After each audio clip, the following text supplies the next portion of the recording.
Desde os primórdios da humanidade, culturas e religiões ao redor do mundo criaram histórias sobre os primeiros seres humanos.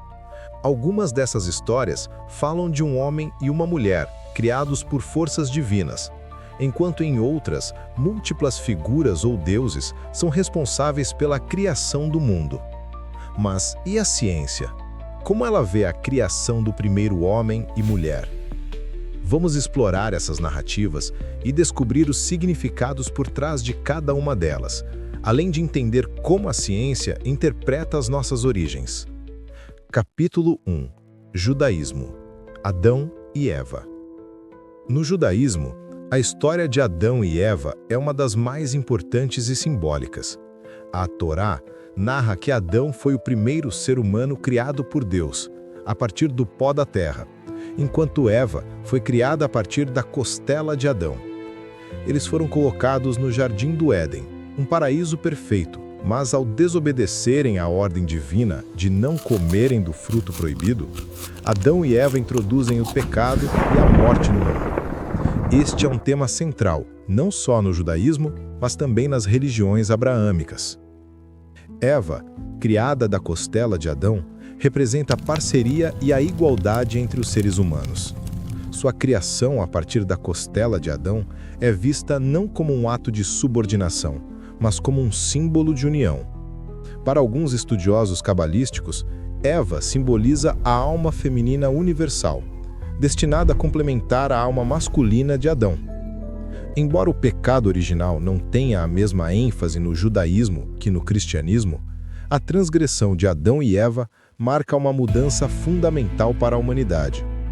O Midrash nos lembra que este ato foi necessário para que os seres humanos experimentassem o livre-arbítrio e o crescimento espiritual. Antes de prosseguirmos, vou deixar um bônus extra e falar sobre Lilith, para alguns, a primeira mulher criada. Lilith, a primeira esposa de Adão. Antes de Eva, existia Lilith, uma figura controversa nas tradições judaicas. Ao contrário de Eva, Lilith não foi criada a partir da costela de Adão, mas sim da mesma terra que ele. Isso a tornava sua igual.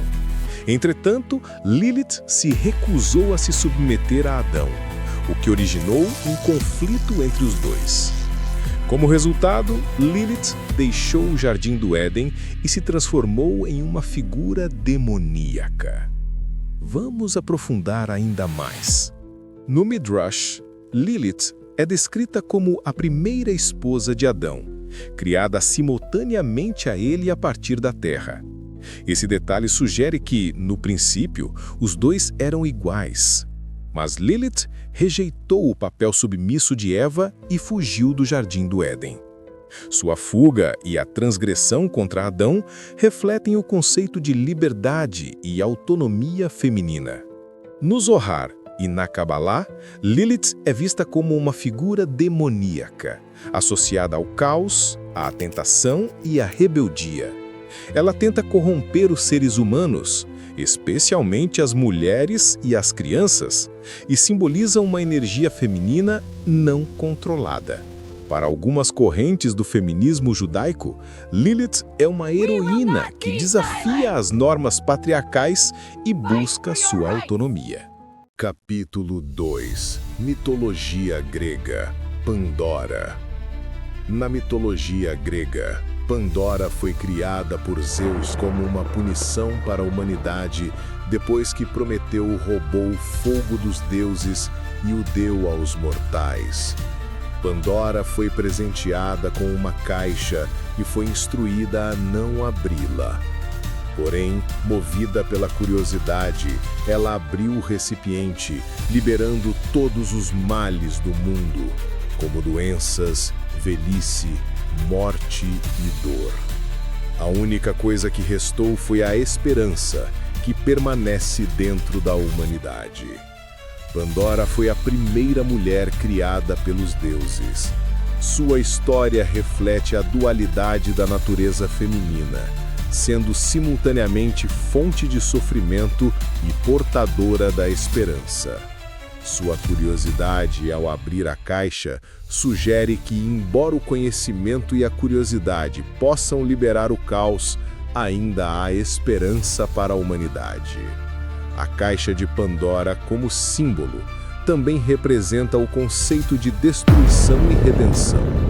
Ao abrir a caixa, Pandora não apenas libertou os males, mas também manteve a esperança dentro de si que poderia salvar a humanidade dos infortúnios.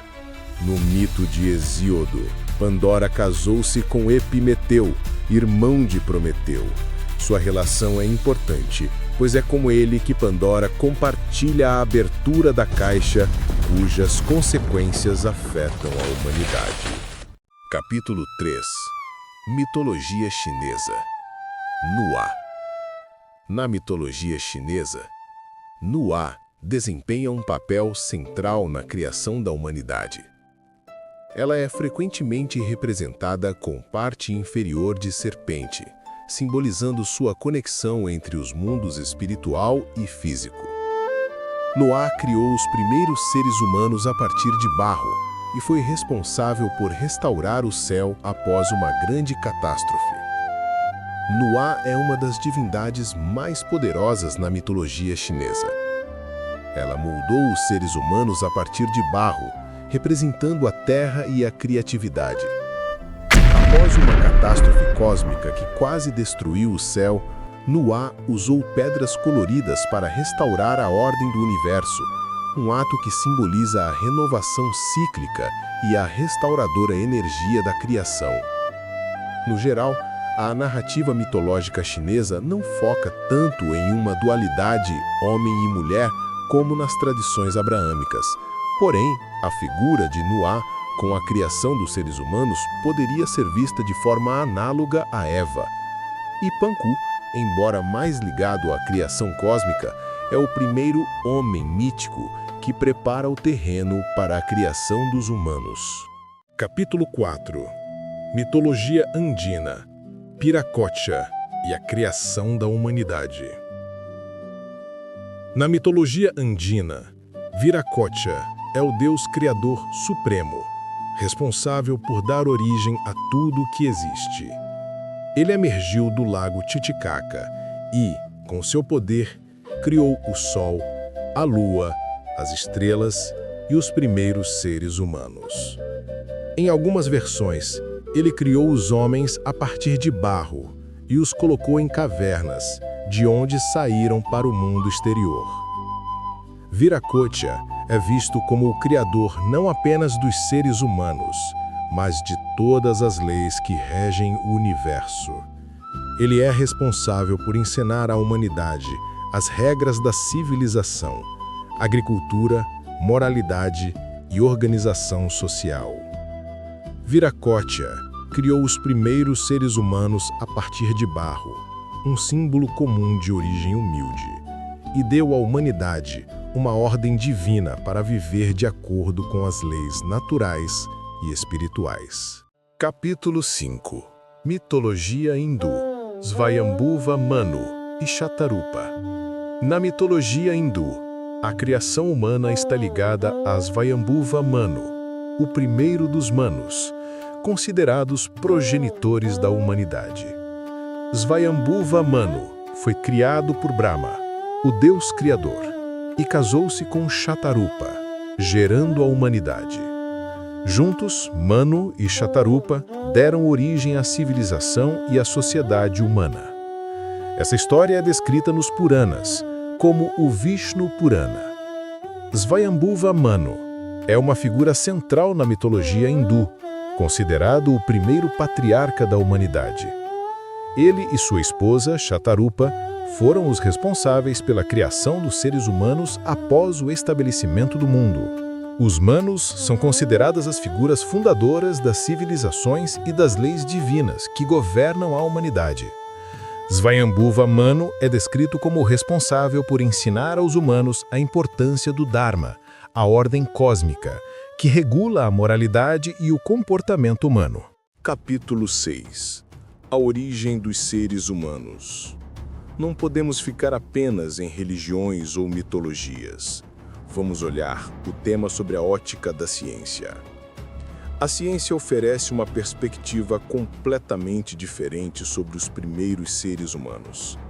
A teoria da evolução de Charles Darwin, formulada no século XIX, explica que os seres humanos modernos, Homo sapiens, evoluíram ao longo de milhões de anos a partir de um ancestral comum com os chimpanzés.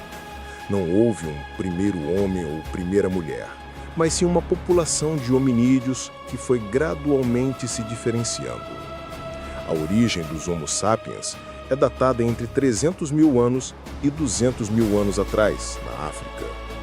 A evolução dos hominídeos não foi linear, mas sim um processo gradual que envolveu interações com outras espécies, como os neandertais e denisovanos.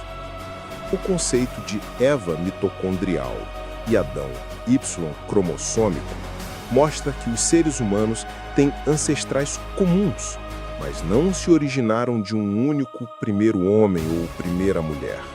Embora as histórias sobre os primeiros seres humanos variem, todas compartilham um desejo comum de compreender nossas origens. Seja na religião ou na mitologia, vemos figuras como Adão, Eva, Lilith, Pandora, Nua, Viracocha e Svayambhuva Manu.